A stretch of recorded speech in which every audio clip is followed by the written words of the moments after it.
All right, guys. TacticalRab here back again today. Hope you're all doing well and enjoying your day so far. And welcome to episode 8 of the Breaking Point podcast. A phenomenal week of Call of Duty we have just had. Stage 1 is officially in the books. Atlanta FaZe are the champions. All down, of course, by, well, one of the men joining me today. That being EasyMac, of course, analyst for Atlanta FaZe. Lionman is here as well to talk about the craziness that happened this past week. All of the drama, all the stuff that's happened, and breaking down who could even potentially beat Atlanta FaZe going forwards. Because right now they seem to be on a pretty untouchable level. Feel free to drop a like on the YouTube video if you're watching on YouTube, watch on Spotify or the other audio platforms that are available in the description box below. And let's hop into things then. Austin, firstly, how are you feeling? What a victory from the team. I personally wasn't expecting it to be that dominant. I felt like FaZe were favourites coming into the weekend, but a crushing performance all around.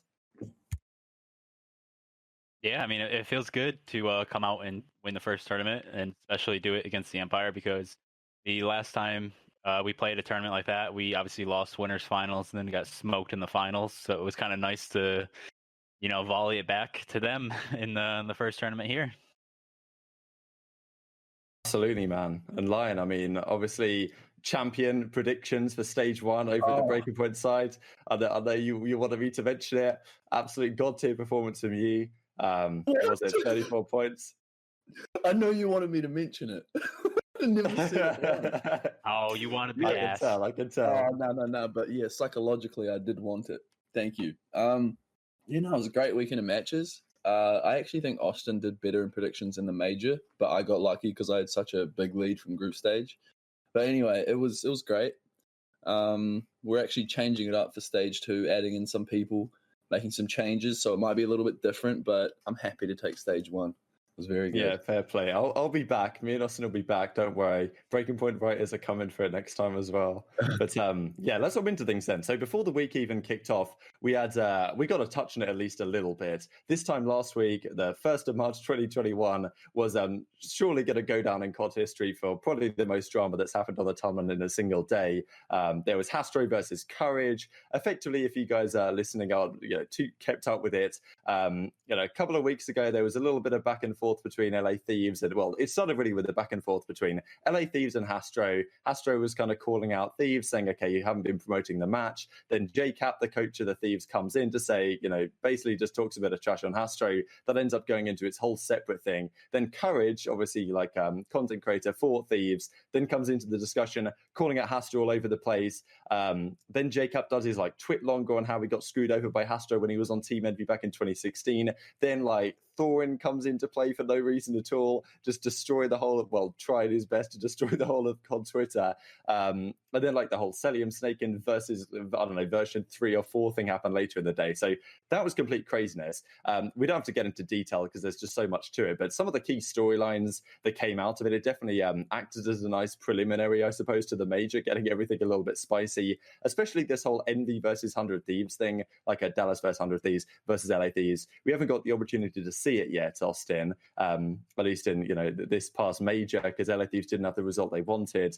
But yeah, I don't know. Going forward is pretty interesting, because when this drama happens, I always kind of think, how much of this is fabricated? How much of this is genuine? How much are they genuinely very frustrated with each other? And well, in this case, maybe they are, maybe they're not. But at the end of the day, it's good for the scene on the whole, Austin. Yeah, I mean, I don't think there's really any true animosity there. I think it's more just Hastro taking a free shot because his team did good. So it's just kind of he's I might as well throw some spice into the league. I think he really buys into the whole Call of Duty community Twitter banter. So that was kind of cool. Added a lot of storylines going in. I'm sure it fired up all the 100T guys, and they definitely wanted to come out and play well. I was they didn't play right. I was kind of hoping they would, but yeah, that was a nice storyline going in. I mean, if we know Hastro by now, it's that he loves a good storyline. I mean, it's pretty obvious. Every year he'll say something about his team, try and get them fired up, almost make them not try and eat their own words, so that they're a little bit more fired up going into matches. So I don't know. It was a pretty good take. I only saw it a couple days later, but it was pretty funny. It's a pretty Hastro-like thing to do. He does it to everybody too. He said something about us too on the podcast. He said he was living in our heads, they were going to be nervous when we played us. So it's kind of he's one of those guys that any publicity is good publicity, and it's that's going to make him money somehow. So he knows what he's doing. So Can't Yeah, blame him. exactly. He knows how to play the game. He's been around long enough.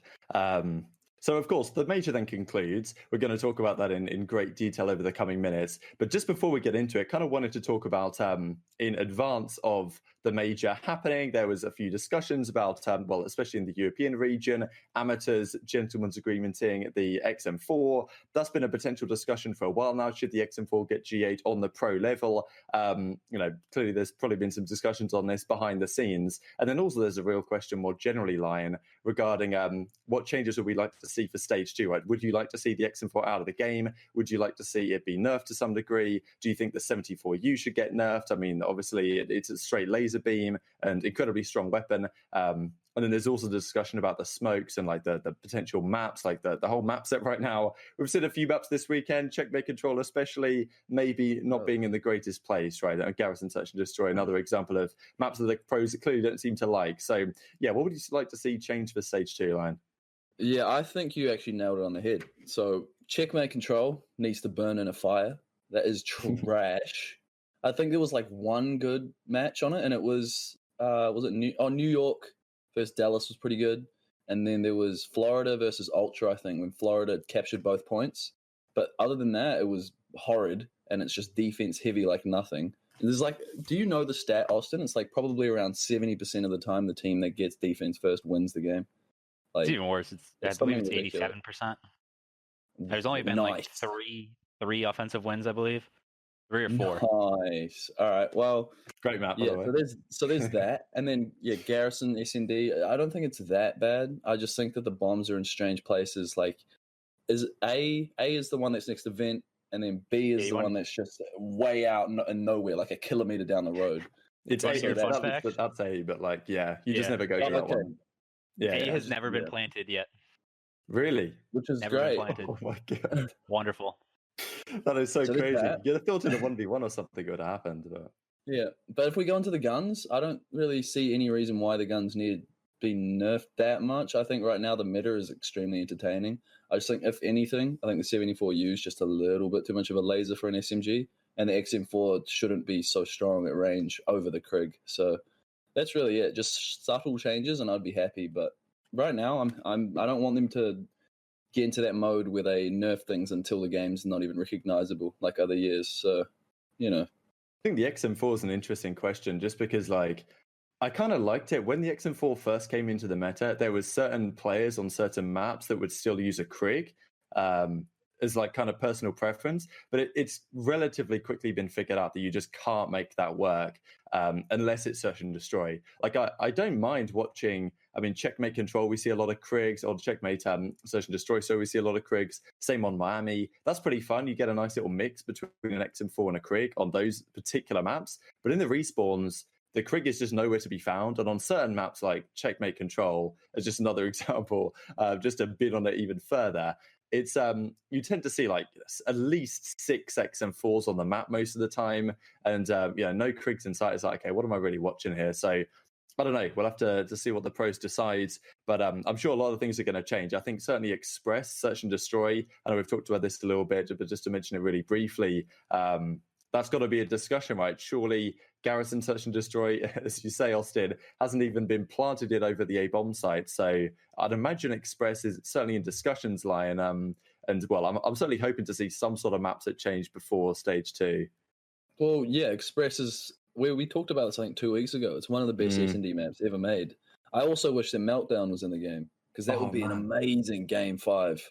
Oh my. Like, both sides are perfect. That. It's like not even, it's so perfectly like, it's not one-sided at all. And it's like, it's hard to explain. You had to be there, You just had to be there. We need it's so good. Yeah, all standoff works. That's the thing. Like, it's standoff in all 3 modes. Standoff control, I think, could work. I feel like we already have said that so many times that if it doesn't get in the game, that's just Activision throwing away money.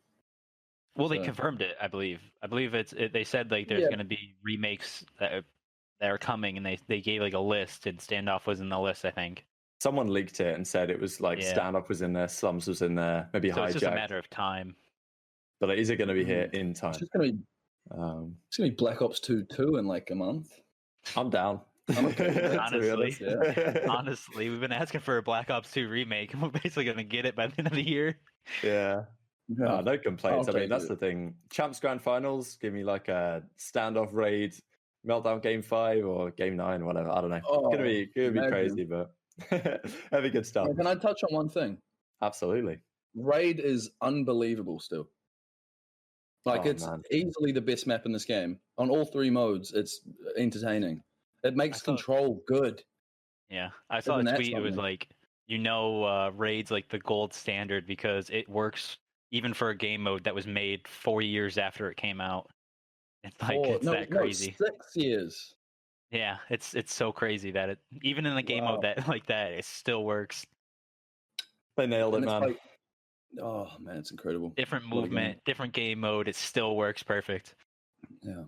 That's the thing. All Unbelievable. the other control maps are just like, even though you guys seem to be wizards at somehow winning Garrison control offenses, still it's painful, man. At times, a lot of the defenses are just snap your fingers and the defense is won. So, anyway, let's talk about the major. So.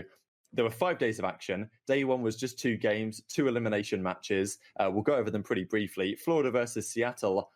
Interesting series, to be honest. I think a lot of people thought maybe Seattle would come up with the fire here. I felt like Florida would just get the edge. They do, but it certainly takes some individual brilliance. I think it was Awakening and the Garrison control just took over. And then it was Skies, who I think we talked about on last week's episode about having a step-up week. He needs to level up his game and by investing, baby. And, well, he actually managed to do so here for pretty much the only map the weekend I actually saw him play well. He had this crazy 11-0 start.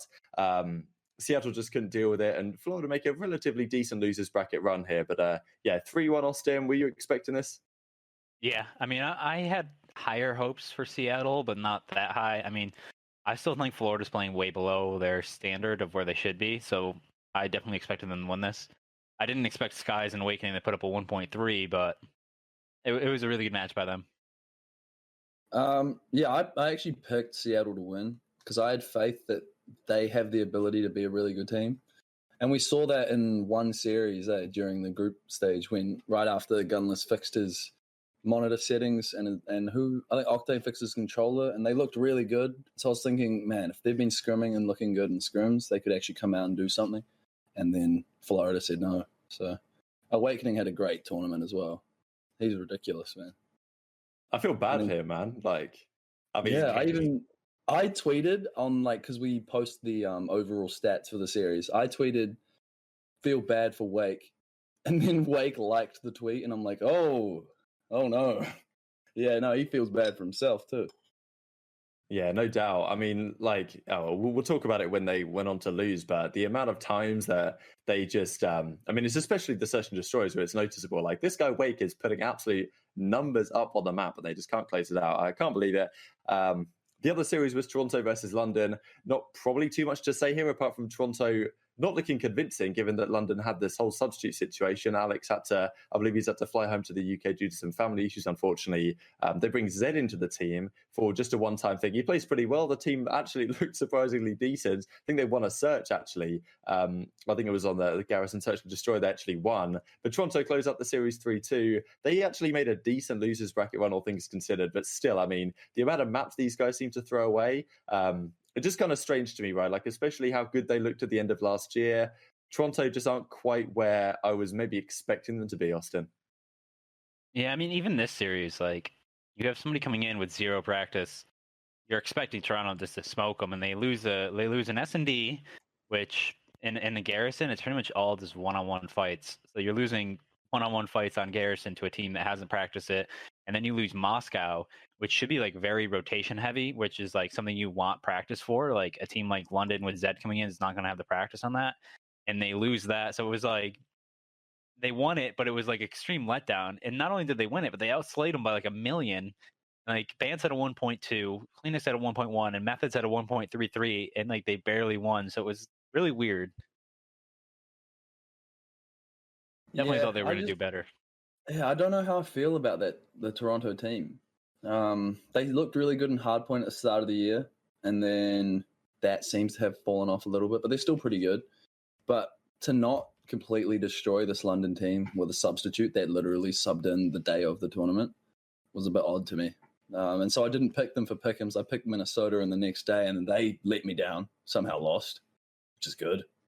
But yeah, I'm just trying to find the stats real quick. But move on if you're... Yeah, all good. I mean, we'll get into day 2 then, as you say. So, I mean, day 2 was an interesting one because we start off with the 2 winners bracket games, which went past incredibly quickly. I mean, we've got Chicago playing New York.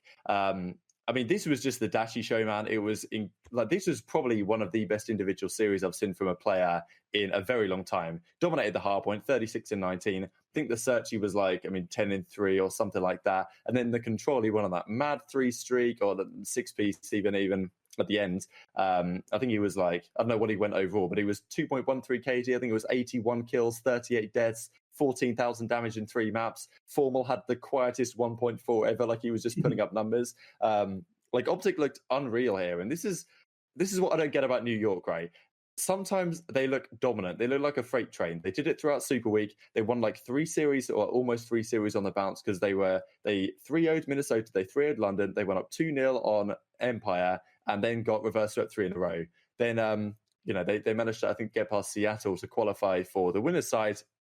They come up against Chicago, get completely bodied, and that's clearly not the New York that turned up later in the weekend, but also not the OpTic, right? They looked so good here. And I mean, I don't know, crazy to see how their weekend finished up, really, when you look at this series, Austin.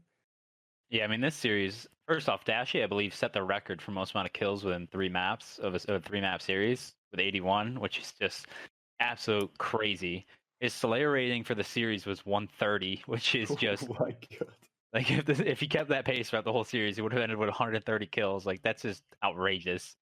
And in New York here, it was just the mismatch of the ARs was really the key thing here.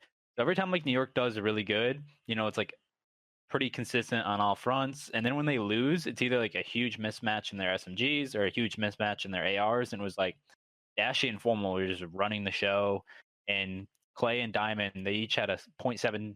Clay had a 0.72, Diamond with a 0.71, and then it's just when you can't stop Dashy when you have to heat check him, can't just let him just run over you in the hard point, run over you in the S&D, and then put up 35 in the Control. You're not gonna win if you just let him just dominate the map like that. So New York had no chance once Dashy got on that form. Yeah, and he got 35 kills in that Control in 4 rounds. There wasn't even 5 rounds. He could have got 45, which is crazy. And so, yeah, Dashy and Formal dominated. And then when we look at New York, Asim had a 0.69, DiamondCon 0.7, Clayster 0.7. So it was just, yeah, you're right. It was OpTic having the AR edge throughout the whole series. But then obviously that wasn't the case in the next match they played. But the maps... if we look at the maps, Checkmate Hardpoint, me and you were talking about this. New York, that's probably their best map. And I saw it the next, they should have seriously gone off 1-0 in that. And then Moscow, SND, OpTic are a completely new team in search. I tweeted out OpTic SND looking fresh now, scary. And then Arcides replied, looked familiar. Because who knows that OpTic have just been watching scrims or watching their matches and taking every single SND strat. And then Control, OpTic are just unbelievable on raid control. I think we know that by now. So I won't even give them shit because they're doing everything they should do. Every team should be watching us and taking what we're doing. Obviously, we're doing they will now. Yeah. Now there's no way they won't. They made Dallas look trash.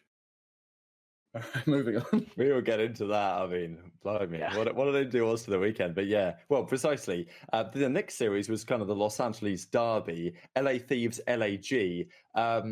Really interesting series right here. If there was one prediction I had to predict as being the least likely outcome, it would have been an LAG 3-0, I think. And, well, that's exactly what we get. Not really sure what to say about this, right? LAG looked really good. LA Thieves, what is going on? I don't really understand. They started off the season so well. They were 4-0, on the verge of getting top seed in their group. There's certainly some questions to say that maybe that entire Group A wasn't as strong as we think it is. Looking back, a lot of teams from Group B actually performed really well early on. But yeah, 3-0 kind of out of nowhere, Austin. So I said this before the series went, and I was like, I actually think LAG is going to win this. And I remember, I don't know who you are, but someone in the comment in the last video, I'm gonna go back and check this. It was like I don't know why EasyMac's hyping up LAG. They've done like their map win percentage is actually horrible. But if you actually take out like because they got kind of just smoked by us in Chicago. If you take that out, they actually did pretty good. And the fundamentals, like I don't think they are the best slaying team. Like when they face off against like OpTic and Dashy's obviously frying, like they're not gonna be able to beat them. But like if somebody has an off day, LEG is going to play very good because they have very good fundamentals. On hardpoint, they're always going to be rotating correctly. S&D, they're playing the numbers correctly. They're not going to give you free picks. So that's why I think they're good. And when they played LAT, I actually prepped for LEG much more than LAT because I thought that the fundamentals that LEG plays against was going to reward them. Just because I think sometimes LAT plays a little bit more riskier, and especially in their S&Ds and hardpoint. And I thought maybe LAG was going to be able to take advantage of that, but I did not expect a 3-0 like we got. I don't know about you, Lion. Yeah, because if we look at the numbers, it was just LAT looked completely off. Not one player over a 1 KD. They got smoked in the control, which was a surprise to me. And then Checkmate Hardpoint smoked, and then Raid S&D, they just lost around 11. Like, honestly, if we look at apathy, 1.41 KD in hardpoint, 1.29 S&D, and a 1.09. And if we like look at Tej is the player that I was expecting to go off because during group play, he was the most improved player, I think, throughout Cold War for LA Thieves. And he had a 0.91 up against apathy, and that's just not acceptable, honestly. So, yeah, rough day at the office for LA, but they went on to actually do decent in the next matches, so... Yeah, exactly. I mean, it was that search and destroy that was the dagger, right? It was a 5-2 advantage on Raid. Completely threw that one away. Like, I mean, Raid's just phenomenal to watch. There was that crazy thing where I think it was Apathy just flew off the map to try and bait out Kenny, and Assault took him down. But that was craziness. We'll talk about the losers matches for the day briefly. So Paris Legion fall to Florida 3-1. Then Toronto take down Minnesota. I mean, the Paris-Florida match was, of course, interesting. If you guys have anything to say on it, feel free to. But I thought the Minnesota one was just... incredible, to be honest. Like the fact that they can't seem to win a hard point, and even when it comes down to their bread and butter search and destroy, I think on Miami in Game 5, it's actually Toronto that have had problems clutching up the entire season long, who actually take it down. And Minnesota, I believe, finish in this one top 10, which is not what I was expecting, to be honest. I thought they'd be solid. I didn't think they'd necessarily be spectacular, but not the result we wanted for them, certainly, Austin.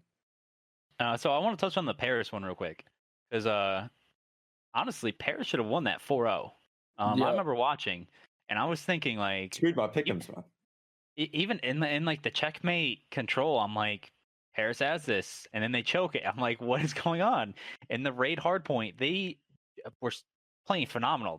I have to scroll down to see this, but yeah, they had a huge lead. They were up 223 to 170 going into P4, and I'm like, they got this. They're going to win, and just completely choked it. And I was just like, oh my God. Even in like the S&D, I mean, they were up 4-1. Like 4-1, you got to close it out, Paris. And they just like failed. And it was like, it said more to me about Harris's potential and like where Florida is right now, that they're struggling so bad. Like even Awakening had a 0.89 against Paris, but like Fire was really impressive with a 1.30, and Maddie played really well again. So I have actually really high hopes for Paris going in the stage 2. And then for the other end of the spectrum, Minnesota is like driving me absolutely nuts because they are actually very good. They should be phenomenal, but they can't win a hard point. And the 2 hard points that I watched was horrible on both sides. Like Toronto should not be happy about either of those 2 hardpoint wins because those were horrible. They were horrid to watch. I've never seen a Moscow run out of time. Like both teams did not want to get in the hill. They were allergic to the hill. They didn't want to. It was like fundamentals were just out the door. And then the Garrison hardpoint, I remember watching. I'm like, this is just not the team we practice against every week. Like this is not them. I don't know who we're watching, but this isn't them. And then to see Toronto just come out and 6-1 them in the Game 5, I don't know. I just don't know what is going on with Minnesota.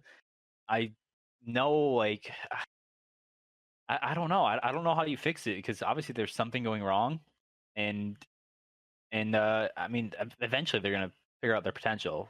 If there was a team that was gonna start slow, it was probably them, and then figure it out. But they got to figure it out now. Yeah. Yeah, I wanted to touch on that Paris series as well.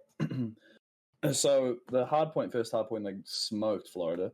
And then the Miami SND was obviously the 4-1. And then the Checkmate Control was the one where it was 2-2. And Florida had offense and managed to actually capture both points on Checkmate, which is ridiculous. It's like the second time it's happened all year. And then the raid hardpoint was the comeback as well. So you're right, 4-0 Paris over Florida. Like, I think if Paris can slightly fix those small mistakes that cost them those maps, they could easily be in the top 4, top 5 discussion. So that's exciting to see that there's many teams that, if they fix their small issues, can become their next top tier team. And then the Toronto-Minnesota series, I felt strange watching it the whole time because it didn't really feel like both teams were fleshed out. Like there were issues on both sides where, especially that Moscow hardpoint, where neither of the teams even jumped in the hill for most of it, and they just went to contest and ran out of time. Didn't feel like a major matchup. Felt like we were watching the regular season again. It felt weird. And then that Miami SND, I expected Rocker, like we saw them earlier in group stage, winning those game 5s and like completely destroying Dallas in game 5. And then they come out on Miami against Toronto, a team that's not really known for their search and destroy, and just get whipped. And it was weird. So anyway, moving on. Map 2 is just not good. Yeah, absolutely. I mean, even that map 2, they were down 1-4.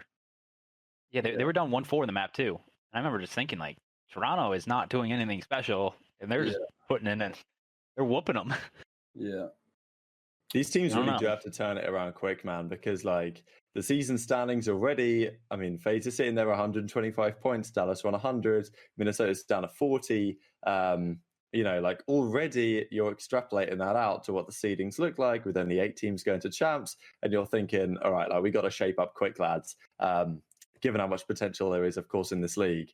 So day 3, I mean, honestly, first series of the day, or maybe it was the second one actually, but whatever, Dallas, Chicago, series of the year so far. I don't think there's any doubt about that. The first couple of maps were pretty one-sided, to be fair, but it goes all the way down to this game 5. I mean, Checkmate, Search and Destroy, and like Checkmate might not be the best map, but I must say it does give you some crazy clutch moments in Search. It's pretty ugly.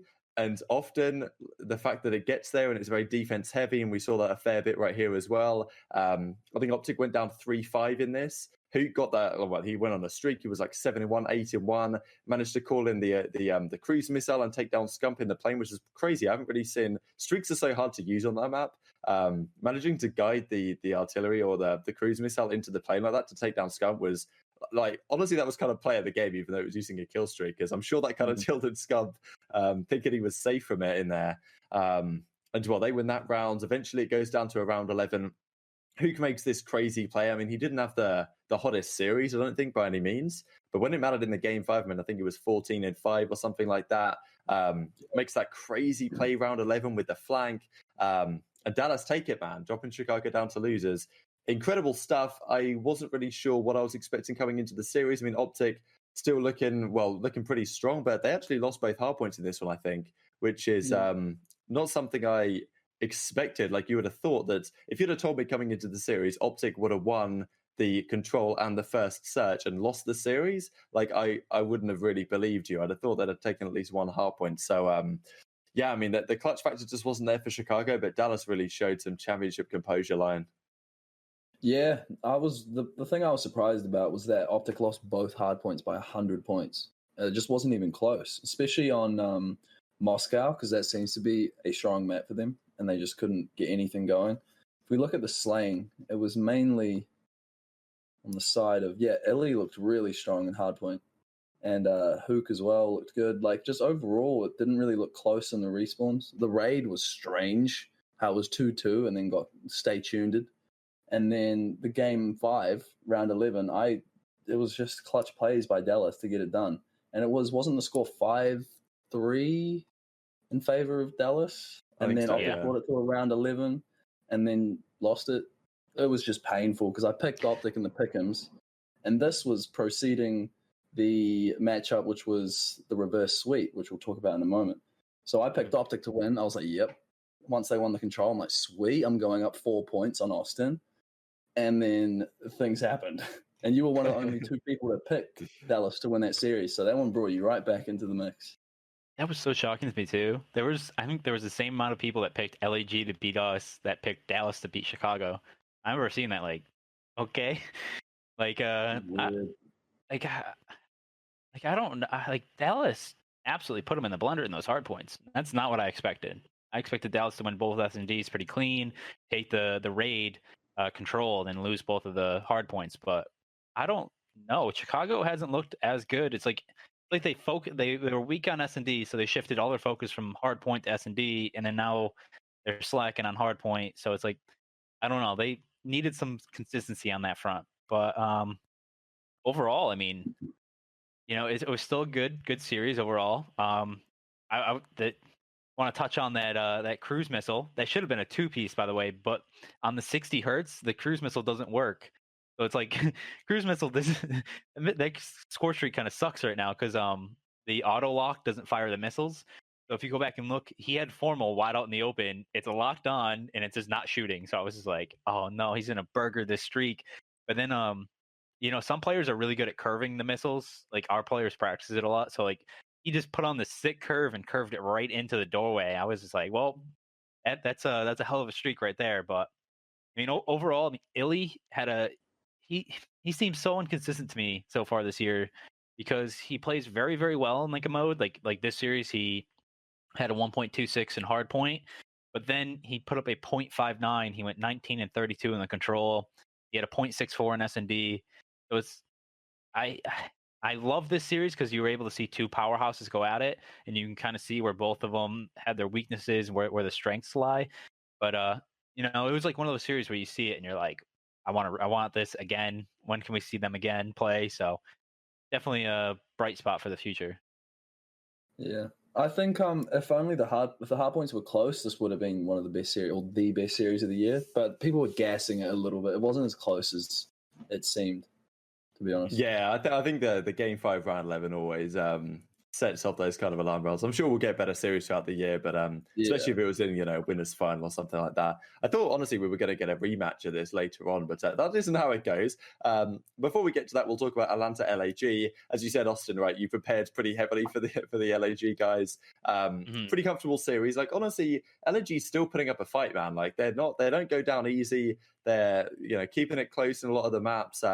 You guys had a number of individual plays just take over the game at some point, which is something that really LAG they just don't have the capacity on their team to do that. So a 3-0, I mean, I suppose as expected, but LAG still impressed me, all things considered here. Yeah, I was kind of worried going into it just because our best strength right now is S&D, obviously. And I really think we haven't really showed it, but control is probably just as powerful to us. Like we play control really, really well.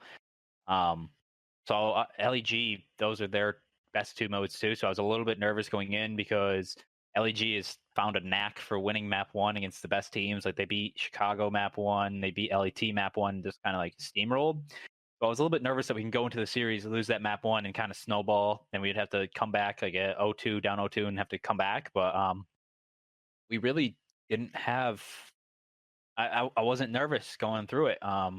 The checkmate actually should have been more of like 250 to 150. There was a play on long on P4 where one of the guys, I think it was Apathy, stayed alive, and 3 of our guys came at him. 1 flanked him, Apathy got him, and then MC was kind of trying to kill him, but he was so tucked in the corner. He had the pistol out and he was trying to shoot him and just couldn't get him in time. So LAG kept spawns for P5. So that map, the scoreline looks closer than it probably was, and yeah, we kind of just closed it out. We outslayed them by a lot. So I think 31 kills overall. So I was extremely happy when I saw that because that was one I was nervous for. Overall, yeah. Whoa. I almost choked. Overall, yeah. FaZe just looked good in this matchup. We'll give props though to LAG because they kept pretty much every map quite close, apart from maybe the Moscow S&D. But the hard point was pretty good. The control was pretty close, but overall, yeah, it was just the slaying as well from FaZe that just LAG couldn't keep up with. I mean, even in the control, we went up 2-0. They just won a defense, so yeah, it was pretty comfortable. Yeah, very comfortable. And then I mean, yeah, this was the series. This was a dagger, man. Like, I picked Florida going into this. I was like, all right, here we go. This is the prediction we're going to go for. Florida are looking okay. They seem to have found some sort of clutch factor towards the end. New York go on, as I said, they go on these hot and cold streaks where they either lose a load of maps in a row, they either win a load of maps in a row. They got bodied by Chicago. I was like, okay, Florida are going to come in with the fire. New York are going out. GG, well played. However, in classic New York fashion, they managed to lose the first couple of maps and then just flip a switch. I mean, Florida, once again, it's a awakening show every single map. They did actually, to be fair, Neptune, he went off at the end of the map one, I think it was, one something crazy 11 streak or something over on Garrison to make a crazy comeback in that, to be fair. So fair play to Florida getting that one through. But then the control, they lose that in a close fashion. And then it's kind of a full collapse, right? Like we've seen so many full collapses this weekend, Austin, in these last couple of weeks. Another one from Florida, and that, spells the end of their tournament as New York look to charge through the losers bracket as they end up doing. Yeah, as soon as that control went the way of New York, I think New York won an offense. They must have because they won 3-1. I was like, it's done. It's over. Because a lot of people don't know, but New York is probably the best Checkmate hardpoint team. I know Chicago beat them, but that was with Dashy absolutely on fire. I still watch that and said New York, like that's just one of those maps where you're just like, okay, vetoes, New York, that one's gone. So it's like, as soon as I saw the control go the way of New York, I was like, oh, it's done. New York's sort of sweeping because they're going to win that checkmate, regain momentum. They're going to go into that map 5 pretty confident.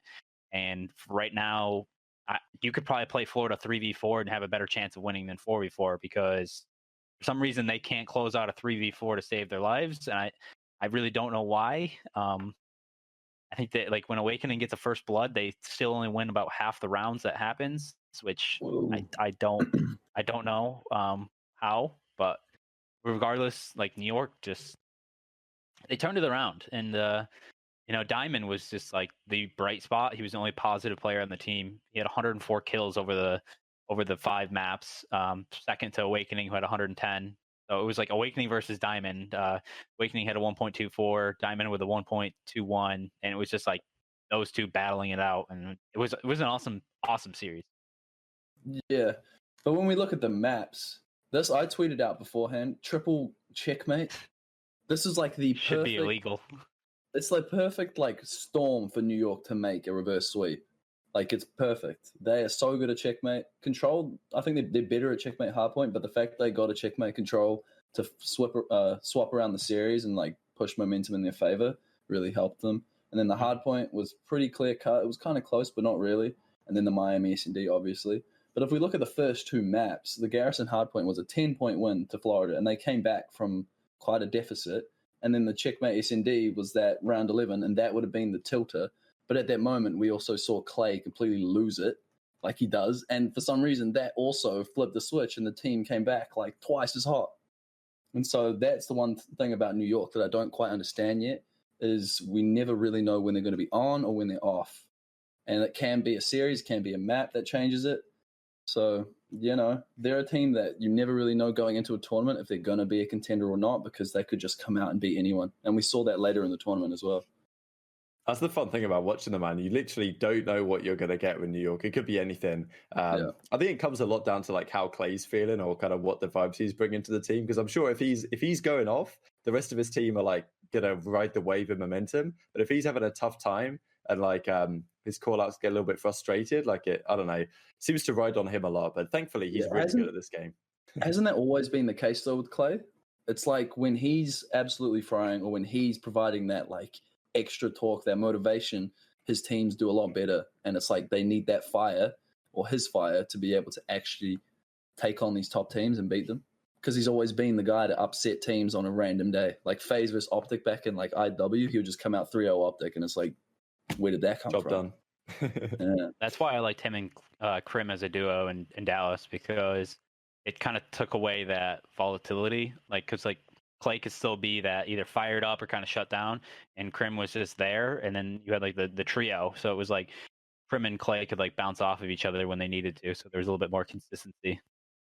Yeah, absolutely. And it's the first time, it's the first team we've seen where Clay has to step up heavily in slaying for him to win. Because the last 2 years, obviously, he had the Tiny Terrors, and then what is it, Zeo's 7 or something? And then yeah. so he had that, and then now he's going to have to step up and be one of those slayers on the team, and it's good to see that he actually has become that player, and that he is able to captain a team in a 4v4 mode and still is a top player as well. So it's just good to see Clay had a decent weekend of matches and a decent first stage as well. Yeah, he reversed the clock back to AW. This is like his best individual game in a while. Yep. He's killing that, man. It's just crazy to see. Like, if he wins champs again... Imagine. I was just going to say, do you think it's because of Raid and because of 4v4 and like the movement being closer to those games? I think it's more he's back in like the main AR role. Like he is the main AR. He's the one calling the shots. So he's able to, like, it's kind of like chess where he's able to like put the pieces where he wants in front of him, and he's like really excelling with the XM4. So he's got 2 SMGs that are pretty selfless that can just fly ahead of him. So he's able to really play effectively the way he wants to. So it's just it's back 4v4. He's enjoying the weapon he's using. He's enjoying the teamwork that's going on. So it's a mixture of everything, kind of. Yep, for sure. So the final series of the Friday was Los Angeles Thieves Toronto. This is an interesting one. I think the key moment really for me was the Slasher and Teb 2v7 in the final round of the Control to close it out. We saw a couple of full collapses like this on the weekend, but another one here on Checkmate Control. It was kind of unfortunate in a way because the way that map works, you spawn so deep that realistically they only needed to get like 5 kills and it was basically over. But still, the level of choke that Toronto managed to pull out on a consistent basis is pretty impressive, Austin. Yeah. This team must have I don't know how their communication is. I think it's got to be a breakdown of communication because there is a lot of talent there. But in this game, you really need your SMGs to be constantly talking. The reason why we're really good as a team is because Tyler and Chris have been really vocal this year. And I think this year it requires you to have very vocal SMGs that can guide the troops ahead and tell your ARs where you need them to be, what you're watching, so your ARs can move around the map. Because if a SMG makes a push and your AR is just watching something an SMG is, you're leaving lanes open.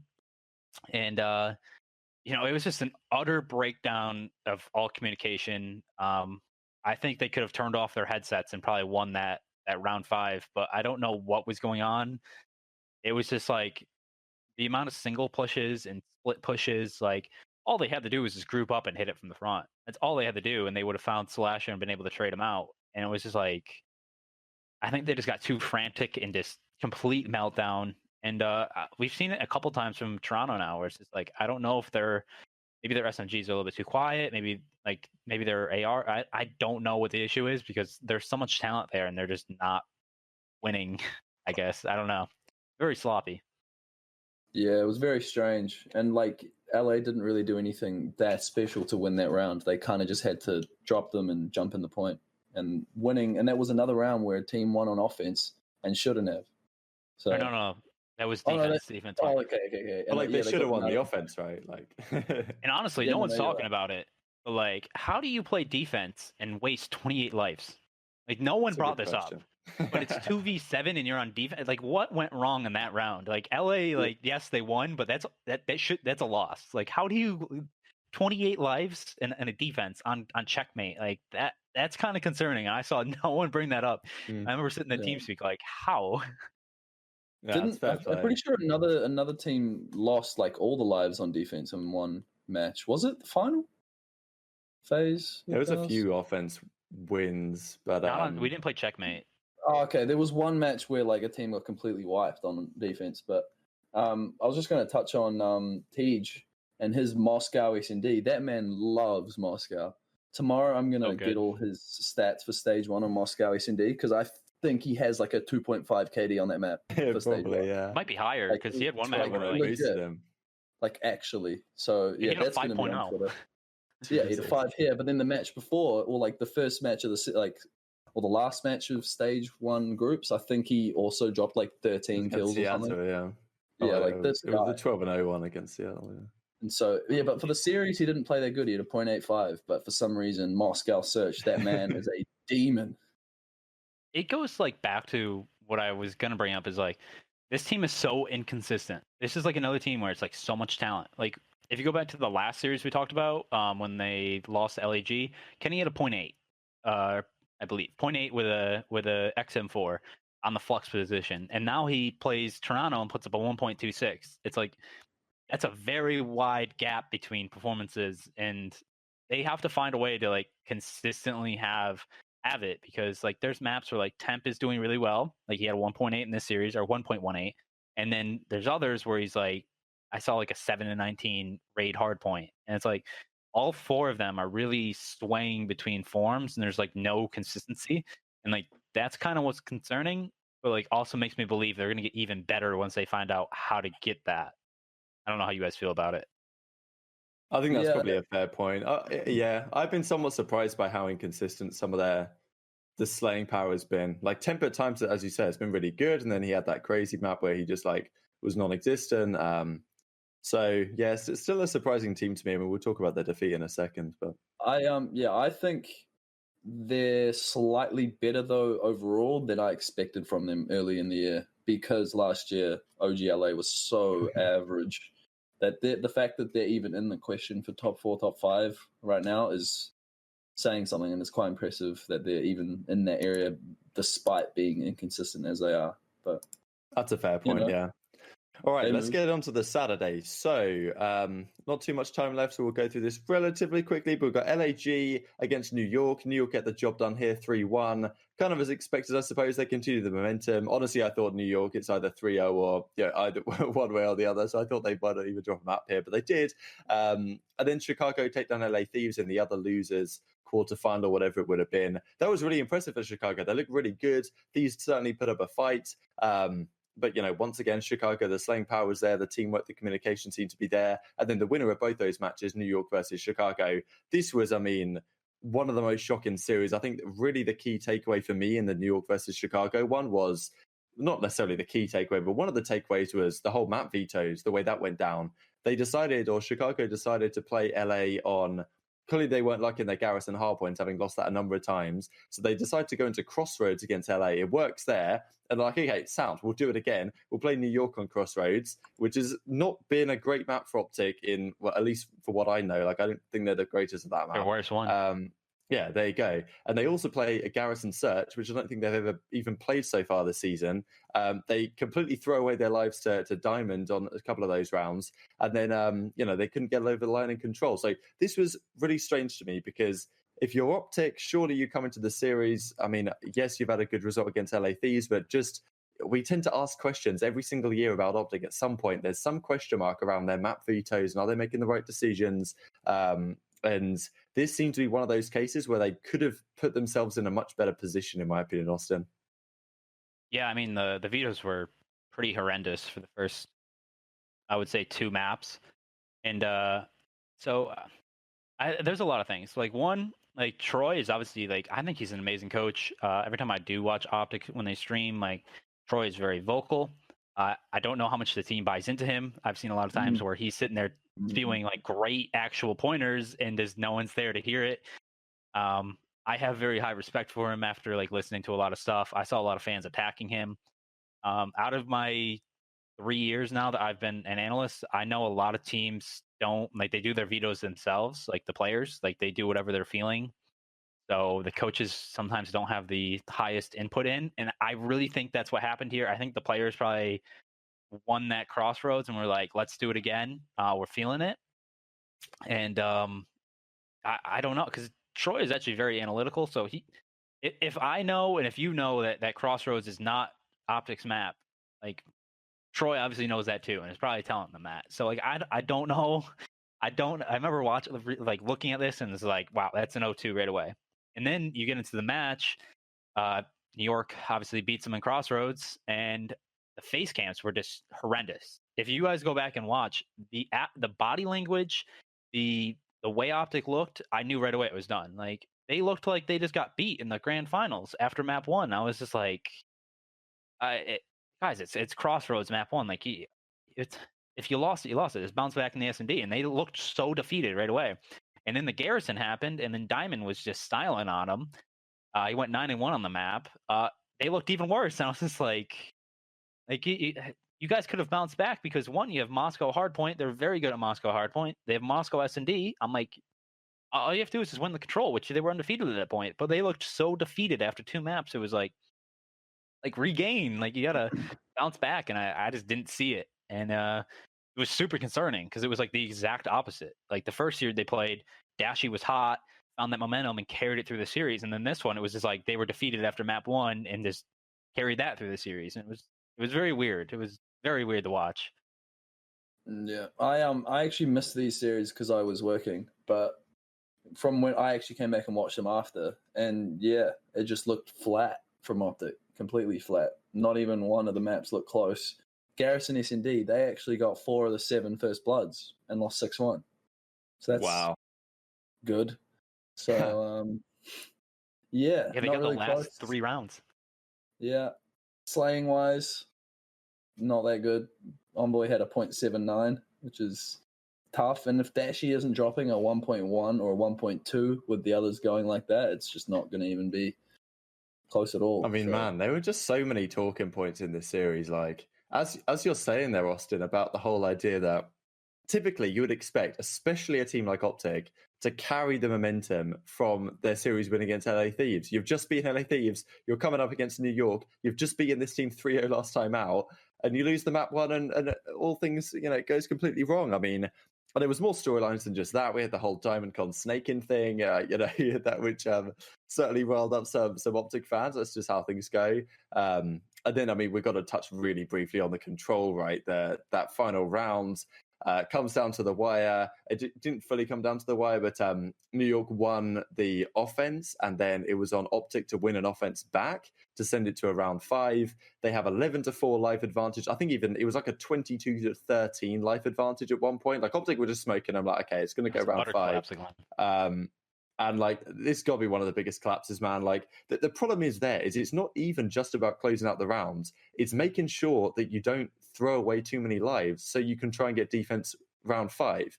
Like, you can't just go and give away 4 lives and then think, okay, we'll just close out the round anyway. Like, there's more to it than that. You have to be more disciplined.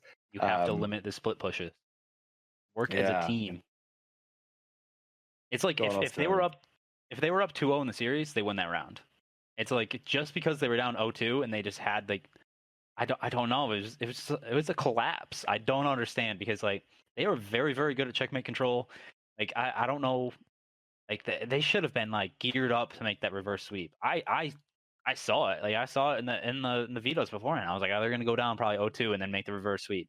Like I was getting ready for OpTic, and then I don't know. They just look so defeated after losing a map. I've never seen that before out of them. It was so weird. Well then, and they like moving on. Yeah. Let's just stop because we just kind of that's a fair point. That's a fair point. I mean, there was the whole Dashy versus Clayster stuff as well, which I thought was pretty entertaining. Like especially after Dashy had destroyed him on day 1, for then Clay to come out and get the revenge like that. And then the whole drama that came up from January when exactly when Clay when Dashy said Clay was like a C-tier player or whatever, and then I think Clay did come out and say on the timeline like he took that somewhat personally, and he was certainly happy about the results as it turned out. But let's talk about Championship Sunday then, because this was just the Atlanta FaZe show, right? And certainly there are some discussions to be had on the scheduling here, because this was a late one in Europe anyway, and it was probably the quickest day that it could possibly have been. Atlanta smoked Dallas. I mean, I wasn't really sure what to think here, because it wasn't even close. Abisi was dominating the search. Like Dallas couldn't get close in the respawns. So it's like Dallas just, what's going on? Are they playing poorly? And then they go into play New York and just 3-0 smoke them. So I'm like, what is this, right? Dallas actually, okay, so Dallas are good, but against FaZe, they're somehow not good. You guys were just completely shutting down Hook. Like, he had a monster series against New York, but against you guys, he just can't get going at all. And then the grand finals, I mean, obviously just the search and destroy is completely dominant. Like, no team can even match it. I don't know if you guys know the rounds count off the top of your head for the grand finals, but I mean, when Atlanta went up 3-0, it just felt like, okay, there's what, 2 more search and destroys in this series, or 3 more at the time. Like, it's just done. There's no way Dallas are getting close. To Dallas's credit, they show some resilience. They win a couple of rounds or a couple of maps here or there. But the search and destroy is just unbelievable. Yeah. When Simp and Beezy are playing like that, like, I think Arcites went like, or maybe Cellium went like 2-2 on one of the maps. He was just chilling. And Simp and Beezy were just taking over. And when those two guys are on form like that, like, there is just nothing you can do. I don't know if there's any team in the game that can even try and compete when those two guys are playing at the highest level. And as I say, our season Cellium were just sitting back, relaxing, put the feet up while the boys just roam around the map and win. I mean, the final map, Raid Search and Destroy, should have been a 7-0, I suppose, given that map one they threw away, Austin, or round one. Yeah, I mean, we went 24-8 versus Dallas in the 4 S&Ds that we played from winners finals and 3 from losers, and like or grand finals. If you want to hear a wild stat, BC was the only negative player we had in S&D. He had a .95, and it was just like every kill that he got though was just like so impactful. You know, I'll start with the winners.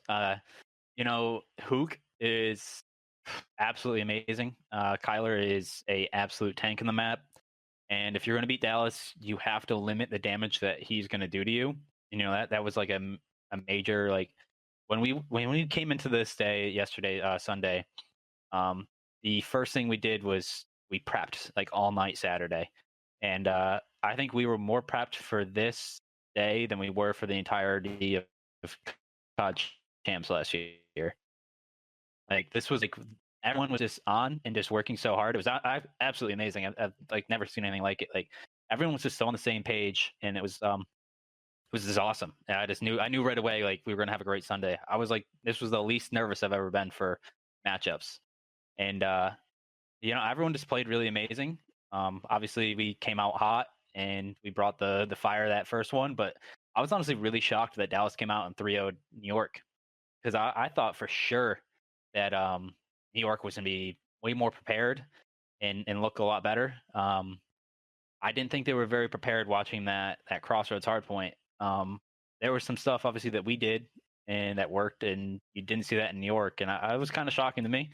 But and I thought Dallas was going to be kind of in a weaker point going into that series, you know, coming off of a loss, because any team that comes off of a loss and then has New York who's sitting there waiting, like, it's going to be very hard to come out with a fire like that. And I thought it said a lot about you know, Hook and the boys. You know, Hook dropped a 40 bomb in the first map, which was almost his total against Atlanta in the first series. So I thought that said, you know, so much about Dallas that they're able to come out and play that good after a loss.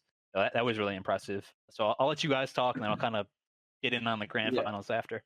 Yeah. So that the first series, the winners final, was probably, or not probably, it was the most dominant series of the whole major, and perhaps all of stage 1, which is crazy because Dallas is meant to be arguably the best team in the game, and it just didn't even look close. I remember on Raid Control, I saw something that you guys did. I think it was Arcites and Cell, and it's such a little thing. It was like this incredible bait and switch on the stairs in mid on Raid, and the way that Cellium chowed and then slid back, and then Arcites chowed the stairs, it was beautiful. It was absolutely perfect, and I haven't seen other teams really use that bait and switch on those stairs like that. And as soon as that happened, I was like, oh, this game's over. These guys are a different level. They're cracked, man. And so they dominate the first series. Dallas then winning losers final. I wasn't that surprised, because if we have talked about New York and how unsure we are of their ability. Like, they're good or they're bad, and there's like no real in between. And so it was going to be either New York coming out, dominate them because Dallas were tilted, or Dallas was just going to get the fire and completely smoke them, and they did, which was a surprise. If we look at the maps, the Checkmate S&D was pretty close, but again, we had the double Checkmate, and I thought that might come into play for New York as well, and it didn't. Just Dallas looked a little bit more hungry for it. DiamondCon dropped a 0.66, which is probably the biggest reason why they didn't really look close in that series.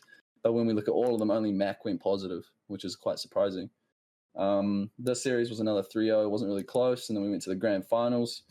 FaZe get that 3-0 lead. None of those maps are really even close either. Actually, none of the maps were close. Literally none of the maps in the finals were close.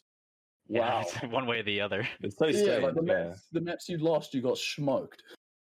But the maps Yeah, you won, exactly. you fried. So, yeah, pretty weird finals. Not really that exciting because we knew after the first 3 maps who was going to win the series, and then the fact that the maps were kind of boring didn't really help. But I'm sure that you loved it, Austin, because you were just watching your boys smash them. Should have been a 5-1. If I'm being honest, I guess I'll touch on the coming from winners bracket. It's an absolute joke that we don't get an advantage. Probably shouldn't say that, but absolute joke that we just played so well in the winners final and basically got a crisp high five for doing that. And they tried spinning it as if we had this huge veto advantage, which was non-existent. When you have 2 of the best teams in the world in a grand finals, the vetoes are like the map pools are so big for both teams. I guarantee you, we could load up on any single map, and it would be competitive, like right now between us and Dallas. Like that's just how it is. And so you have a veto advantage, which was we get the veto through 1 map in each mode, and Dallas still gets to pick maps, pick sides, veto something. It was nothing. It was nothing. There was no advantage. Like very small, if anything. But yeah, I guess that's how they wanted it. And then but looking at it from the CDL side, I see what they want because everyone's saying do a bracket reset, but it would have been over after 3 maps if it was a bracket reset because we won the first 3 maps. So it would have been like the maximum amount of maps it could have been, or minimum would have been 3. And if they did a 1-0 advantage, the minimum amount of maps would have been 4 because you could have 4-0'd them 1-5-0. And then if you do a best of 9, the minimum amount of maps you're going to get is 5. So obviously you're going to go with getting more maps in from a business standpoint. And if it was a 1-0 advantage, it would have ended after that Moscow S&D because we were up 4-1 after that. So we played another 2 maps just because we didn't have the 1-0 advantage, which again, the CDL probably loved because it's more content. And I guess that's just what you get, I guess. If you ask most fans, they're going to say like the grand finals was pretty fun to watch still. So I don't know about that. No, it was too long. If I'm going to be real, that's absolutely. 9. It's just too much. Yeah, Especially because it's usually a blowout. Like, no, I'll let you go, Lion. Yeah. But no, but Aches tweeted out like the fact that there's no like you get no benefit for winning in the winners bracket finals ridiculous because the team that drops down to losers plays another hour and a half getting on form, and then they come back to the finals like rejuvenated with no downside. Like they're just more hot and ready to play, and it just doesn't make sense. I think either it should be continuation, best of 11 perhaps. So one team has to win, just say there was a 3-2 in the winners final, and the team that lost the winners final comes back to the finals. It should be first to 6, but the team that won the winners bracket final starts on 3, and the team that lost starts on 2, and it's just like first to 6.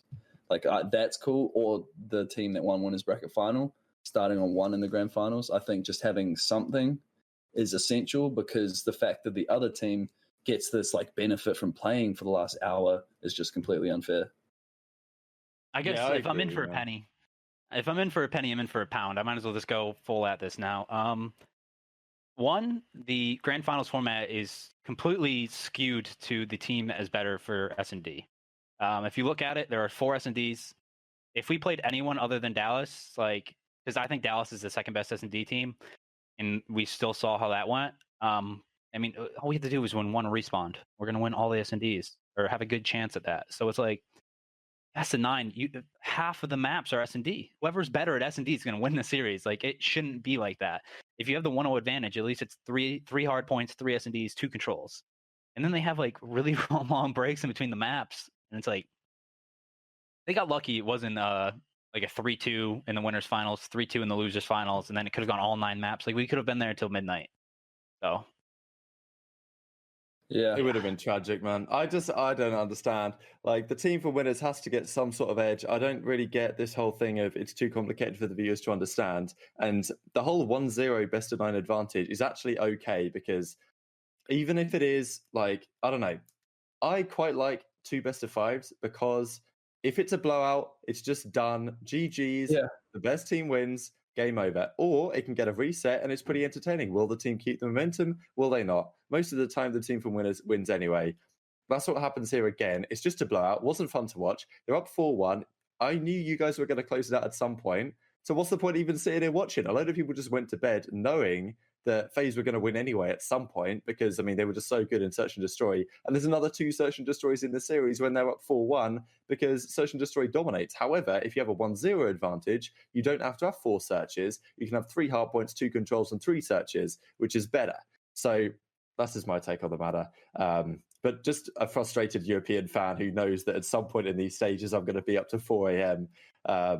Watching a boring grand finals, probably. But I wonder if they take this feedback, because I honestly don't know. They must think about it and see like how fans are reacting, because there's no way European fans were very thrilled about a best of 9. No. But wasn't it champs last year? Champs last year, Dallas got a 1-0 benefit over you guys, didn't they? And it's like so deserved too, because like it makes sense, right? That's at the very minimum. Yeah, and like Dallas you guys didn't get it now. It's stupid. Dallas deserved that 1-0. They beat us. They flat out beat us in the winners final, right? They deserved that 1-0. We didn't go into the series thinking, oh, like why do they get a 1-0? We were thinking like they deserve that. Now we have to come back and prove that we deserve to be here. And obviously didn't go as planned, but like I don't know. Yeah, like I think the 1-0 is a perfect compromise between 2 best of 5s and nothing. Like it's right in the middle, gives you that slight edge, and no one's really going to complain. Whereas having nothing is just either it's going to make the series longer and the team's going to dominate and it's pointless, or having 2 best of 5s and it's over real quick because winners won easily. So I like that middle ground of being a 1-0. That's where I stand. Doesn't take and a genius to figure it out either. Too, because a lot of the paint the picture too is like a lot of people are like, oh, but you get to sit there for an hour and a half and kind of regroup. It was like we couldn't scrim anyone. We couldn't even shoot like play 2v2 Nuketown because you can't on the CDL accounts. You basically sit there and we were just watching. So you're basically getting iced for an hour and a half, and then you go into a series. So it's like nothing's good. Like nothing was going for you as a winners bracket team, and like that was a concern that. I mean, they must know. I don't want to bash the CDL because obviously, like they're trying, and I'm sure they're going to take this feedback. They must not have liked the 1-0 in champs last year. I don't know. I don't know. There must be a logical decision behind it, but it definitely was tough. Definitely wasn't the grand finals. It wasn't grand. It was just a finals. Yeah. It was. I don't know. And I don't want to. Oh, continue. For a major, after 3 weeks of pretty good COD that we got, we had so much and like so many storylines, and then the way it ended was just I don't know. It didn't feel like a major. It just fizzled out. To be honest, it felt like just like another tournament. But I didn't want to bash on Activision or the whole league because it was entertaining and I enjoyed watching all these matches. This is just the tiniest thing that we think could be slightly better. And if it's 1-0 in the MAT finals, it's just because we've watched so much COD over the last 10 years that we know how it should be formatted, whereas the league probably doesn't really think about the competitive nature as much, more about the sides that they can benefit from monetarily a little bit. But, it is what it is. It was still enjoyable. We're talking like we have to stay up an extra 45 minutes because it's I think that's a fair point. Maybe I think we can fairly say like the stage as a whole in the format, I mean, it was pretty enjoyable. I absolutely pretty much enjoyed like 99% of the stage. Major format, I kind of didn't like how we only had to win 3 series. We did have to win 3. We had to face 2 pretty good teams, but I mean, obviously they were extremely hard. But it could be tweaked in the future. But overall, I mean, definitely a lot better than what we had last year. Definitely a major upgrade. Opinion. Oh yeah, it's like the perfect, or not the perfect, but it is like a combination of tournaments we had in the COD World League combined with last year, but it's almost like the group play stages is just pool play across 3 weeks, and I don't really mind that because we do get those league matches in, and it can be like a perfect mix for league play and group play. So I didn't hate it, but it's definitely not perfect. It is what it is. It's still enjoyable. I just think that we had a little bit too much COD across this 3 weeks that by the end I was pretty burnt out. But it's I do want to see Super Week went. Yeah, I want to see I want to see stage 2 when there's no super week, because I was out of the last 2 weeks. I think we had 2 off days between super week and major. Yeah, and it was You 12 had days of 7 COD. straight days, 2 12. days off, 5 straight days. So 12 out of 14 days, way too Yeah. much. Way too much. It's It's just like, ridiculous. it just felt like that would be my one critique, is it was just like, you need a little bit more break, because first off, you want the storylines to hype up the battles. You want the players to be able to relax and actually come in with like fully practiced, fully prepared. You don't want some of the hardpoint matches that we saw. You want everything to be like the best Call of Duty. And as a viewer, I was exhausted. Like it got too much. So I want to see in stage 2 there's no super week. If it's a little bit better. I don't know how you guys feel about that, but I feel like stage 2 will really tell. I think it's also purely not just because what we do, how I have to make graphs for every single map, you need to get stats for every single map, like that just adds on to it. I don't think for like a normal viewer it would be as bad, but the fact that we had that much COD, I think it's actually good for stage 1 because it allowed people to actually understand the maps, to get exposed to all the different ways the teams can play and where the teams stand. So I didn't hate it that much, because for stage 2 it might be more exciting, the fact that we have seen so much COD and we understand it more. But sometimes less is more.